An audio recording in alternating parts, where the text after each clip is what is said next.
Right now we're joined by Elizabeth Ploshay, who recently won the first elected board seat on the Bitcoin Foundation individual board. So Elizabeth, thank you very much for joining us today. Thanks, Adam. It's a privilege to get to speak to you guys today. Yeah, so I'm really excited, first of all, to serve on the Bitcoin Foundation board. I see that there's a lot of potential for just growth of the Bitcoin community, and I've been privileged to serve with Bitcoin Magazine. So it's a joy to be involved in the Bitcoin community. And we just ended what was a much more contentious election than I really thought it would be. And the candidates that were running were absolutely incredible as far as their credentials were concerned. What do you credit your victory to? You know, one of the main things about this election showed all the wonderful candidates who were involved and how many ideas there are. And I guess I was able to get some support by being available to a lot of the different members of the community and getting ideas forward and having some more organization to my platform. And I really look forward to working with the other candidates who ran. It was a very close win, but they have tons of wonderful ideas regarding regulation, specifically international outreach. I see that this is an opportunity for the Bitcoin community to come together so we can all work together, and I'm really looking forward to working with the other candidates. Where do you see the education movement going now? Because it seems like the problem that we had 6 months ago, education was much more of a problem. There are better examples now. What do you think is important to move to next? Well, I'm very privileged actually to now serve on the Education Committee on the Bitcoin Foundation, and I see that right now we just need better organization of our resources. We've got various news sites, we have different forums and whatnot, but it's absolutely key that we get the word out more and also be more in tune to the individuals who don't yet know about Bitcoin, but who are warmer audiences. So, anything from, more limited government type of perspectives, but also other groups of people around the world, women in particular, who need to learn about how Bitcoin applies to their lives. So I think it's going to be moving Bitcoin away from just a currency that, say, software developers use to something that even women who run household finances can use. So what's required to make that happen? We just need more resources out there. So specifically with the Bitcoin Foundation, I hope to help it become more of an aggregate, an information aggregate, so have a better listing of resources and even simple how-to guides. Sometimes people just want things consolidated into a few bullet points, just how it applies to their life.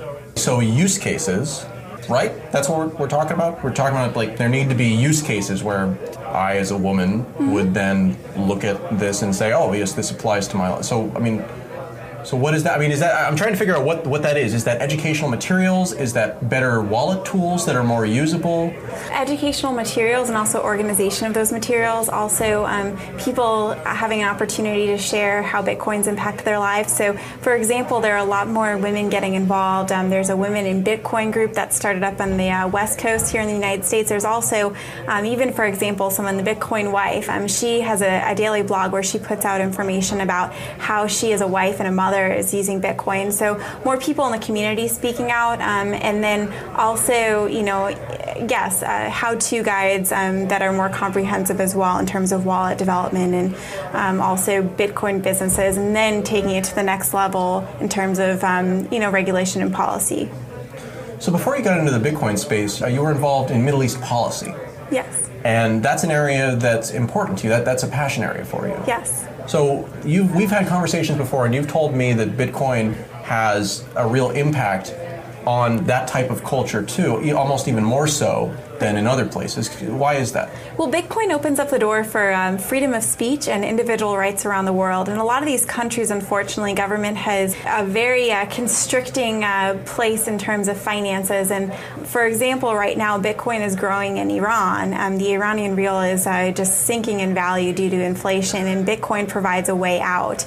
Bitcoin, again, is a catalyst towards that more privacy, decentralized type of movement as well. Another place, too, where Bitcoin is just growing tremendously is Israel.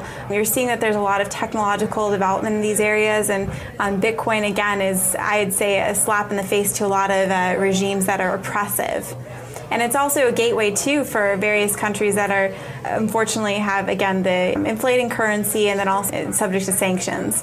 One of the major platforms that you ran on was this idea of internationalizing the Bitcoin Foundation structure, right? Right. And yet, you are an American citizen, which seems to be a bit of a contradiction for some voters out there. Right. So do you think that that matters at all? I mean, clearly you don't think that that matters, but tell me, so I mean, how do we do this? How do we take this structure that started off as a very US-centric organization and that looks like it's, continuing along that way, at least as far as how it's interfacing with regulators and rule makers? It's not going over to Europe and doing that. So what's the path forward for internationalization? Well, I see that there are tons of phenomenal Bitcoin leaders around the world. Several of the candidates who ran are really spearheading movements within their country, and I really do feel like it's important that we continue to develop Bitcoin Foundation chapters in various countries, and the process has already been started, and I look forward to being more involved in that after our first board meeting in October. Just having these leaders provide reports back to the foundation on how Bitcoin specifically grows in their country. I'm just amazed at all the different conferences that are taking place. We've got several coming up in Canada in October, then we've got in India in December, and Argentina in December, and just various conferences around the world, and that's another important way to hook in members, of those societies and get them connected personally to Bitcoin. So I see that, again, the foundation, yes, it is geographically a points based in the United States, but at the same time, the international membership is just growing, and we need to be able to have leaders in those countries strengthened with tools. And even another component is the educational component and getting resources translated into various languages, whether it's Chinese or Spanish or you name it. There's the strengthening leaders there, providing tools and resources and educational material, and also thinking about various conferences in those countries. Do these wind up being autonomous individual units, or do they wind up being chapters? I don't know yet the full direction of the foundation, and I look forward to learning more, but I would say more so chapters. Obviously, there already are autonomous units, and anything from Bitcoin meetup groups to larger, there's a Bitcoin embassy in Canada, for example, but it's cool to have the model, which I proposed in my platform of organized decentralization. So each chapter being unique, but also kind of connected to a core ideology involving Bitcoin. Right, but ideology doesn't necessarily imply. I guess the question that I'm asking is more along the lines of, is the U.S. Foundation the most important, or is it the center, or are the rules the center, are the ideals the center? Well, it's hard to say because it's a work in progress, and the U.S. Foundation was just founded a little over a year ago. So I would say that this is an opportunity for us to try and see the model that works best. So right now, foundation chapters are developing around the world, and it will be interesting to see how that all evolves. And obviously, the standards for one foundation chapter, say in India, might be very different than one in Germany or the UK, and we just have to see what works best. Because in the end of the day, we all have the same goal to strengthen Bitcoin and get the word out. So that's the most important thing, instead of getting caught up in the rules and regulations of all of it. Stepping away from the foundation and your role there for a second, we've just seen the demise of Silk Road, it seems like. And this had a kind of pronounced impact on the Bitcoin market, although it seems to have been very brief. I'm wondering, I have a sense that if this had happened a year ago, this would have been a much bigger deal as far as both the price, but also in terms of the perceived, the perception of Bitcoin. And I've been a little surprised at how little of an impact it seems to have had, even though this is, arguably one of the original and largest markets that accepted Bitcoin, and it did a lot of volume too. Why do you think? What do you think is happening here? Well, I think that Bitcoin is more and more becoming a legitimate currency. It's a force to be reckoned with. If you think about it, there are so many businesses now accepting and using Bitcoin for legal activities, and Bitcoin is still strong despite the close down of Silk Road. And again, it just shows also excess government regulation.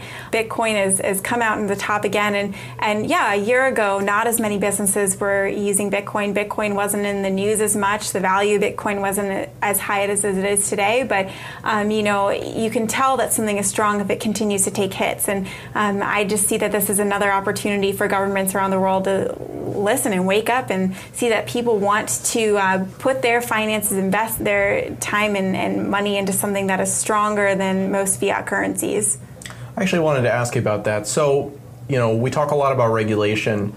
And one of the questions we don't talk about a lot is, what would good regulation look like? What would a beneficial outcome, but realistic, not like a they say that they're going to completely ignore it and you don't have to pay taxes on it. I don't really think that's in the cards. But I mean, is there a good regulatory outcome to be had? Well, I would just say clarity is necessary. At this point, sitting here in the United States, we really don't have clarity much on tax law. We just need a better idea of what to expect. A lot of businesses especially are going to be hit hard if they don't know specifically how to operate. Also, the government in particular needs to understand the difference between an exchange and a Bitcoin-related business.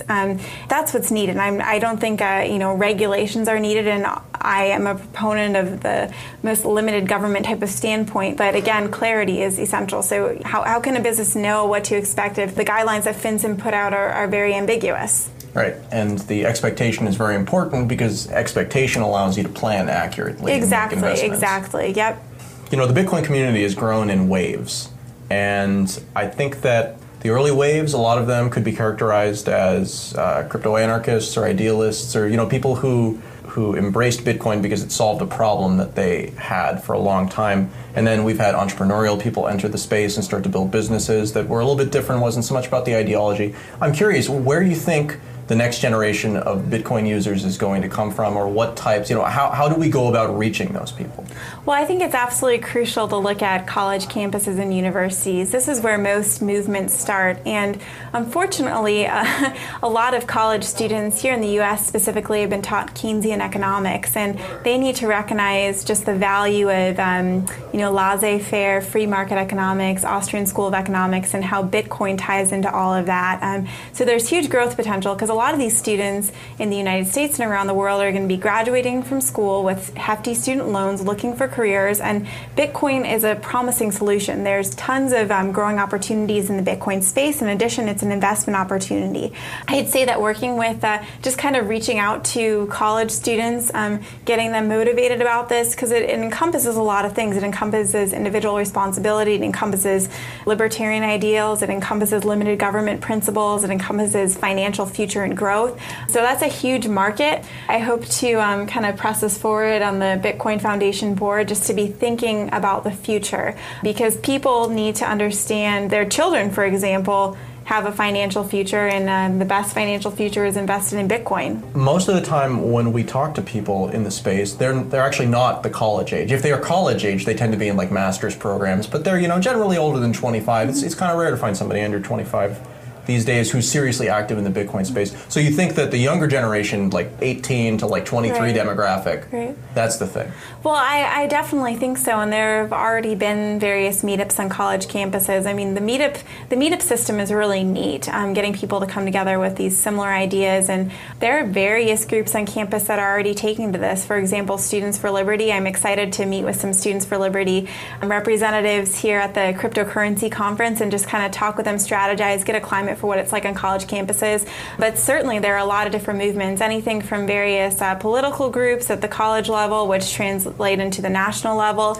It's just an opportunity for people to kind of find their niche and then move forward and see how it can impact a future career as well, and get them connected to movers and shakers in the community. So are we talking then specifically about people who are already predisposed to this sort of thinking? Because again, you talk about Students for Liberty, that's a group that they understand the problem with money and therefore they can appreciate the better money. But I mean, that's the thing that I always run into when I talk to people who are too young, is that they don't have the experience with the current system to understand why it sucks. Right. Well, there are different political type of groups on campuses, and I think it's just showing individuals how Bitcoin applies to their life. So providing them with resources, and honestly, a lot of movements are started by finding people who are leaders in the community, regardless of if they're involved in Bitcoin or not, and getting them latched in and helping teach them how it applies to their life and helping them then evangelize to their peers about it. So to get viral. Yeah, it does get viral really fast, especially when you start learning about Bitcoin and all the benefits. Right. Well, Elizabeth, thank you very much. We're going to go enjoy this party at the BitPay office, and it's great to have you again on Let's Talk Bitcoin. Okay, thanks, Adam.